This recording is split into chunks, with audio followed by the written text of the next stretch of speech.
Hello, hello, Cherry here, and I am going to continue reading The Five Nights at Freddy's Silver's Eyes.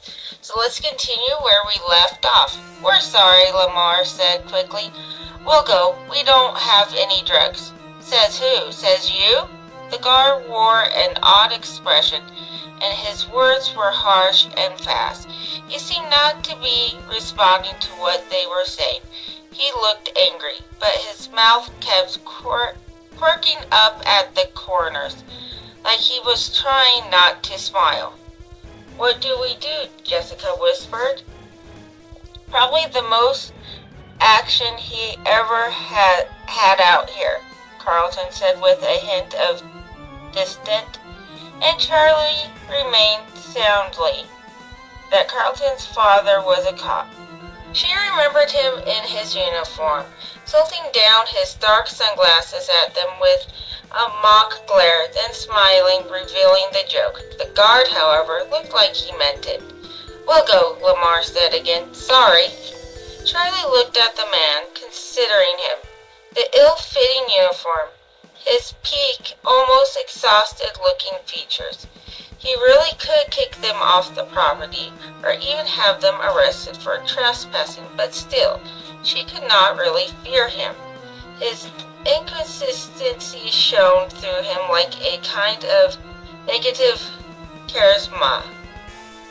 He would always be shoved to the back of a crowd, always shouted down in an argument, always picked last, forgotten, ignored in favor of those who were simply more vital, more victorious, attached to life. Charlie frowned at herself. It was an unusual train of thought for her. She did not usually assume that she could read the lives of strangers, though the line on their faces, but it gave her an idea. Why don't you come with us? She said.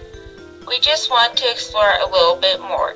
Then we'll leave. You know your way around better than any of us, she added, hoping that some of the flattery would stick. And then we'll never come back again, Carlton said. The guard did not immediately dismiss the idea, and the others quickly chimed in with their own assurance. The guard peered at them one by one, fixing his gaze on each in turn. When he looked at Charlie, she looked away, not wanting to meet his eyes, as if she would be giving something away if she let him look too deeply. Once he had inspected them to his satisfaction, he nodded. Sure, he said, only 'cause I've always wanted to take a walk in there myself. He jerked a thumb behind him, and catching the surprise that must have shown on their faces, added, I'm not an idiot. I've been working here for years. Walked this building inside and out every night. You think I don't know what's back there? Charlie felt herself flush. She had somehow assumed their discovery was unique. The guard looked down at his nametag suddenly, then pointed to it. Name's Dave, he said. I'm Jason, said Jason, in a little warily. The others recited their own names in turn. They stood there looking at one another awkwardly for a moment, no one waiting to be the first to move. Then Jessica shrugged. Come on, she said. She walked quickly to the scaffolding that hid the alley to Freddy's and pulled back the plastic, revealing the break in the wall, and they all filed through, squeezing past the pile of boxes. Dave hugged back politely, letting them all go first. He motioned to Charlie to go ahead. I don't want you behind me, Charlie thought. She looked at Jessica, who wasn't moving either. Please go ahead, Charlie said with an edge in her voice, and Dave ducked his head shyly and went. Charlie followed him, and Jessica tucked the plastic carefully back where it was, concealing their passing even though there was no one left to catch them. As they made their way down the dark alley, Charlie touched her fingers to the brick wall, dragging her hand along as if to guide her. The flashlight seemed a little dimmer now, though she knew it could only be her imagination. They led the guard to the heavy wooden shelf that hid the entrance, and Lamar, Joan, and Jessica dragged it out of the way, revealing the door. Charlie expected their new companion to be impressed, but he just nodded as if he had suspected this all along. One by one they entered the hall to the restaurant, and again Charlie lagged behind from the group. She caught Carlton by the arm as he passed her. "Carlton," she whispered, "have you ever seen this guy?" Carlton shook his head. "It's not that small town. I don't know everybody." Charlie nodded absently, her eyes still on the newcomer as they made their way down the long hallway into Freddie's main dining room. She had invited the guard because it seemed like the only way to get back in, but now she was beginning to regret it. Letting a stranger into Freddie's was like letting him into her home, like giving something up. "What happened to the restaurant?" Lamar said, his tone carefully even, forcing a friendliness he could not have felt. "Why is it boarded up? And why is the mall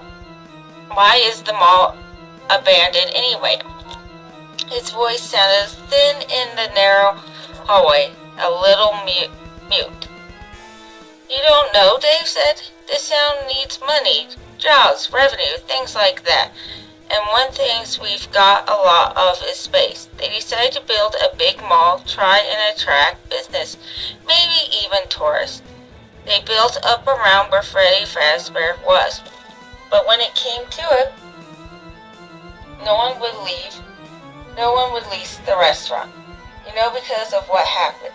So someone had to bright idea of selling the whole place up, intact. Someone who had a sentimental attachment to it, perhaps. I don't think they even tried to clear out, but it wasn't enough.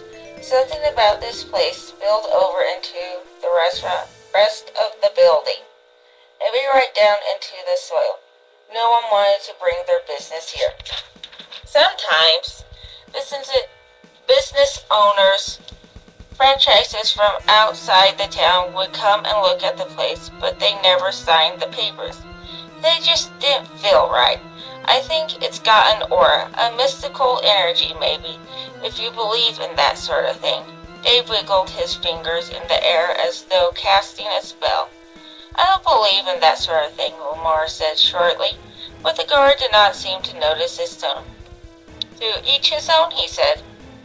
"All I know, no one ever wanted their stores here, and they abandoned the construction before the building was even finished. Now nobody comes up here except kids wanting to screw around. And me," he added with what sounded like pride. He must have felt possessive, Charlie thought, the only one who ever came here for years and years. It must have felt like it belonged to him. This strange, half-finished building to him. They must be the invaders. They came to the end of the hallway and the space opened up before them. Jessica ran ahead to the corner room beneath the stage, her flashlight bobbing merely ahead of her. She disappeared for a moment, then hit the light switch, and all at once the room was warm and bright, Charlie thought, blinking in the sudden light. Dave brushed past her, and as he did, something caught her eye. There was a scar on his neck, curved and ugly, almost a perfect half-moon. The suit was knotted and white. The cut that made it must have been a deep one. Only a few feet away, Dave turned in a circle. Taking in the restaurant, odd, and as he did, Charlie saw that the scar had a twin. The same half-moon in the same place on the other side of his neck. She shivered a little. The marks were too clean, too perfectly placed. They almost looked deliberate. The group fanned out. Carlton, for some reason, headed toward the kitchen, and Jason wandered away toward the arcade again. Be careful, Marla called after him, but she was already following Lamar to the control room to join Jessica. Shirley hugged back, and John stayed with her. There was something different in the air, Charlie thought. It felt thinner, like she had to breathe deeper to get enough oxygen. It's just a guy, she told herself. But that was the problem. They had brought an outsider in with them, and now the restaurant felt less secure, no longer hidden away. Freddy's had been benched. Freddy, Bonnie, and Chica had begun to jerk in their stiff, single movements. Charlie looked at Dave, but he did not appear surprised. He's been here before, she thought. Then, of course he's been here before. The whole town used to come here back then. John motioned her on, and reluctantly she went with him to the control room, Dave tagging along behind them like a stray. In the booth, Jessica was hunched over pressing buttons, and Lamar was studying the control board, trying to make sense of it. Dave peered intensely over their shoulders, watching them. He was nodding slightly to himself, wrapped up in some private calculation, and when Jessica stepped back and stretched, he cleared his throat. He said, "Could I try?" He drew himself up a little, extending his arm graciously. Jessica and Lamar exchanged glances, then shrugged. "Why not?" Jessica said. They shuffled around so that he could reach the board, and he stared down at it for a long moment without moving, then touched a short series of buttons. A hum rose from the speakers, a long, low tone that did not waver. "Whoa," Jessica said and pointed to the monitors. Charlie saw movement on the screen and backed out of the control room to look for herself. On stage, the animals were dancing, crudely, awkwardly, without the grace or complexity Charlie remembered. But they were moving in sequence, not just one motion at a time. Charlie went back to the control room but did not go beyond the door. "How did you do that?" she snapped, not caring if it was rude. Dave raised his hand in there. "Beginner's luck," he said. "I just pressed some buttons." "Right," Charlie said. She rubbed her temples. "Can someone please turn off the speakers?" Lamar darted forward and flipped a switch, and the sound died. Despite the silence, Shirley felt as if she could still hear it, whining away inside her head. She closed her eyes for a moment, and when she opened them, Jessica and Lamar had gone back to working the controls, but there was a caution to their movements, and they glanced at each other every few seconds as if seeking reassurance. Charlie looked at John. His arms were folded across his chest, and his eyes were trained on the back of Dave's head.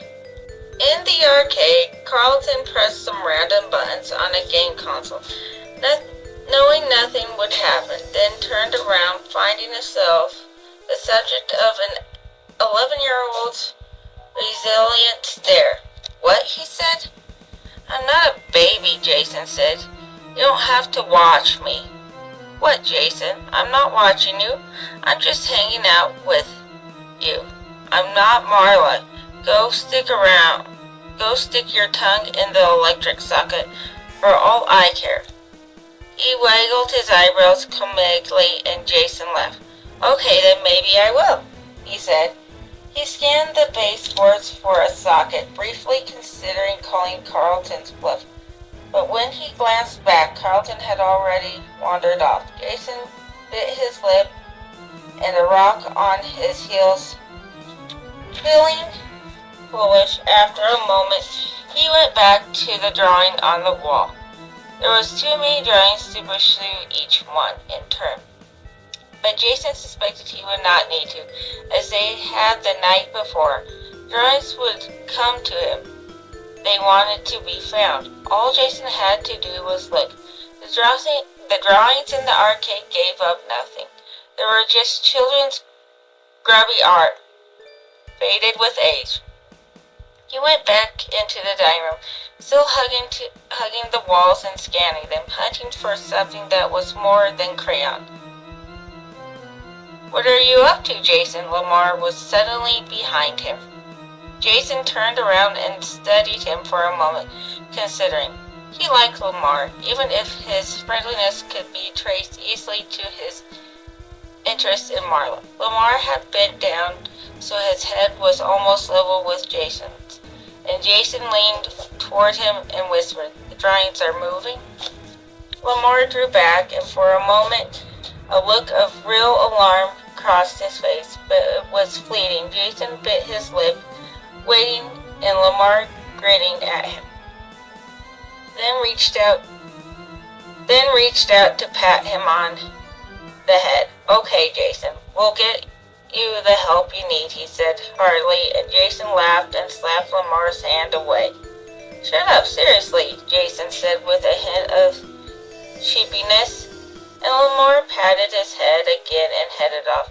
As soon as Lamar was a few feet away, Jason rolled his eyes. "What do you think I am, your pet?" He gave his hair a violent tussle as if he could shake loose whatever Lamar had done to him, then went back to the wall, concentrating.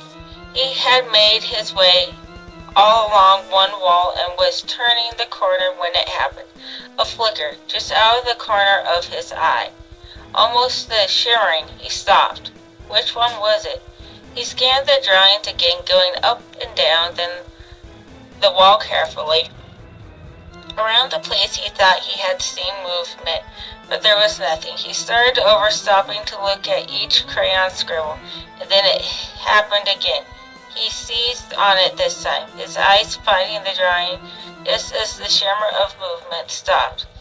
And just as he did, he saw another, so brief he would have ignored it. It's the trick of the light. Had he not been watching for it, it was above the first and maybe 2 feet to the left. His eyes darted back and forth, trying to see both at once. Suddenly there was a third movement and a drawing between the two. This one more noticeable. This time he almost saw the drawing shift before it was still again. Sitting back on his heels, Jason looked at the 3 drawings, each in turn. The crayon was black, and they all looked like they had been drawn by the same kid, all with 2 fingers in the foreground, a child and a rabbit. Jason glanced around the room. His sister and the others still seemed to be engaged by the stage. Lamar had gone back to join them. Jason pulled the drawing he had found the night before from his pocket. He smoothed it out, pressing it to the surface of the floor. Then slowly he peeled its tiny tape out flat and stuck the paper to the wall just at his eye level. He stared at the wall, waiting. Alright, I think I'll end it here today. I have been Sherry, the other person for Hydra Games 69, and I'll talk to you later.